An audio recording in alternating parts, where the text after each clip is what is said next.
Com esse vídeo vou começar a minha série de vídeos sobre os reis Targaryen. Ao todo, 17 reis Targaryen sentaram-se no trono de ferro ao longo da história de Westeros, desde a conquista de Aegon até o reinado de Aerys II, o Rei Louco. Esse primeiro vídeo será sobre o reinado de Aegon o Conquistador. Não se esqueçam de deixar aquele like para que o YouTube entregue os meus vídeos e assim eu consiga aumentar o nível de produção. Realmente eu preciso muito da curtida de vocês. Se inscrevam no canal e ativem o sininho para não perder nenhum vídeo novo. Aegon era claramente ambicioso, descrito como alto, de ombros largos e uma presença imponente. Seus olhos roxos e seu cabelo prateado e dourado refletiam sua aparência poderosa. Carismático e autoritário, Aegon era um líder nato. Durante a conquista, ele costumava usar uma camisa com escamas negras em batalha e empunhava sua espada de aço valeriano, Blackfyre. Sua coroa era simples, um aro de aço valeriano com grandes rubis de corte quadrado em sua volta. Aegon era um homem enigmático. Embora fosse solitário por natureza, seu único amigo de confiança era Orys Baratheon. Apesar de ser um guerreiro formidável, Aegon raramente usava seu dragão, reservando Balerion, o terror negro, apenas para batalhas ou viagens. Embora tenha confiado a governança de seus reinos a suas irmãs, Aegon assumia o comando apenas quando necessário. Era implacável com os que o desafiavam,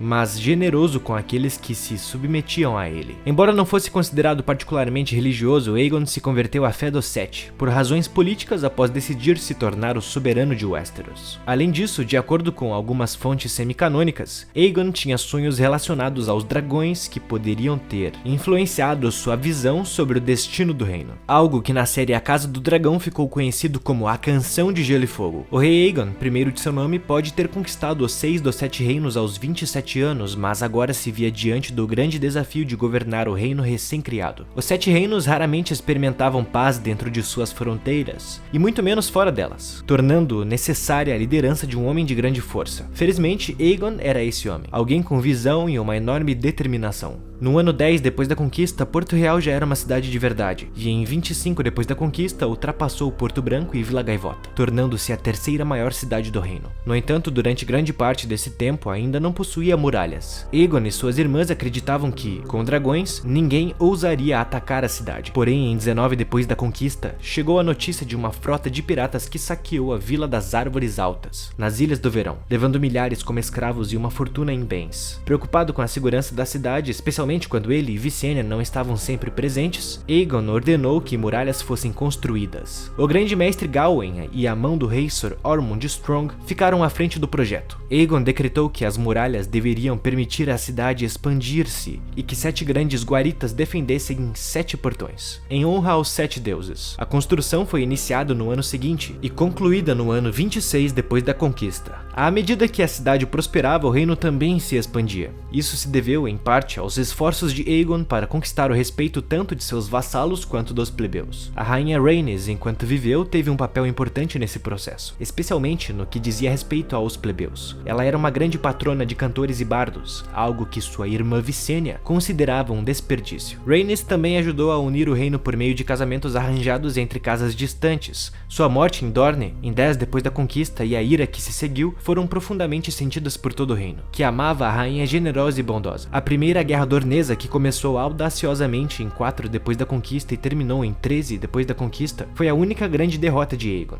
A guerra causou inúmeras tragédias, como a morte de Rhaenys, os anos de ira do dragão, senhores mortos e atentados em Porto Real e na própria Fortaleza Vermelha. Foi um período sombrio na história de Aegon. No entanto, uma coisa gloriosa surgiu desse caos, a Irmandade Juramentada da Guarda Real. Quando Aegon e Visenya colocaram recompensas pela morte dos senhores dorneses, muitos foram mortos e, em retaliação, os dorneses contrataram mercenários e assassinos. No ano 10 DC, Aegon e Visenya foram atacados nas ruas de Porto Real, e se não fosse por Visenya e sua espada Irmã Negra, o rei poderia não ter sobrevivido.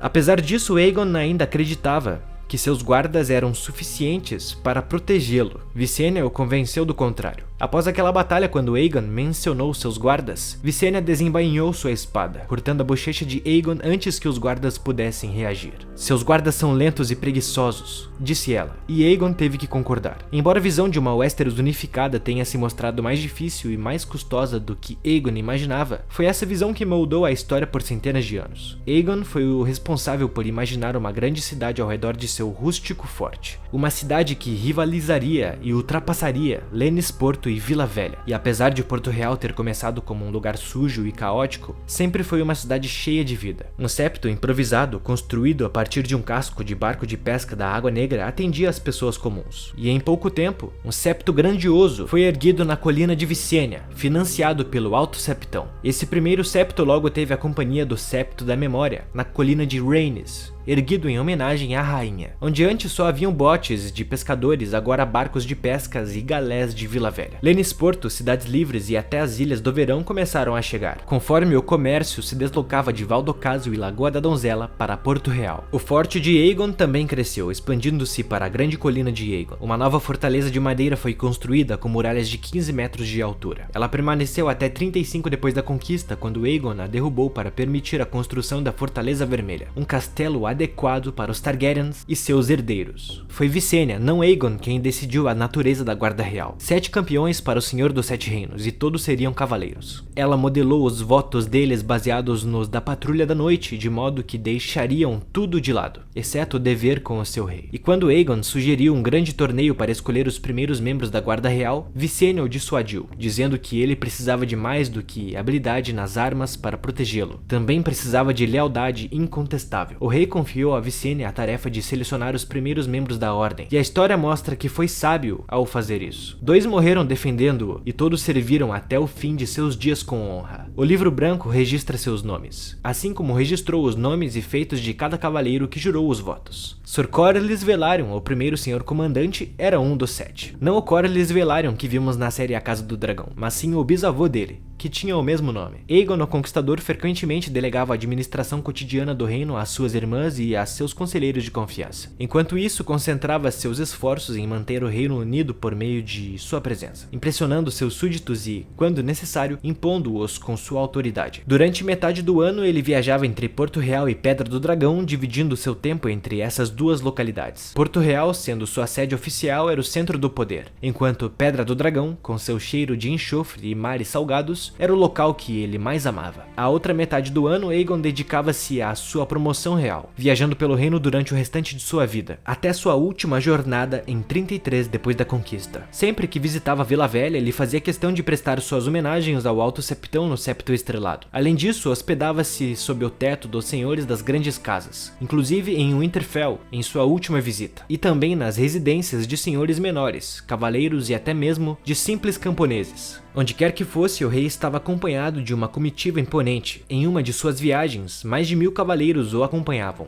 junto a numerosos membros da corte. Durante essas viagens, Aegon não era apenas seguido pelos cortesãos, mas também por mestres e septões. 6 mestres estavam frequentemente em sua companhia, aconselhando-o sobre as leis e tradições locais de cada reino, para que ele pudesse governar de maneira justa nas cortes que presidia. Em vez de tentar unificar o reino sob um único conjunto de leis, Aegon respeitava os costumes de cada região e procurava agir conforme as práticas dos antigos reis. A tarefa de consolidar as leis do reino em um único sistema acabaria sendo responsabilidade de um rei posterior. Desde o fim da Primeira Guerra Dornesa até sua morte, em 37 depois da conquista, o reino viveu em paz, e Aegon governou com sabedoria e tolerância. Ao falecer, ele deixou o reino com um herdeiro e um substituto, seu filho mais velho, o príncipe Aenys, com Rhaenys, e seu filho mais novo, o príncipe Maegor, com Vicênia. Aegon morreu onde nascera, em sua amada Pedra do Dragão. Os relatos concordam que foi na Sala da Mesa Pintada, enquanto contava as histórias de suas conquistas para seus netos. Durante o relato, ele tropeçou nas palavras e desmaiou. Os médicos diagnosticaram um derrame,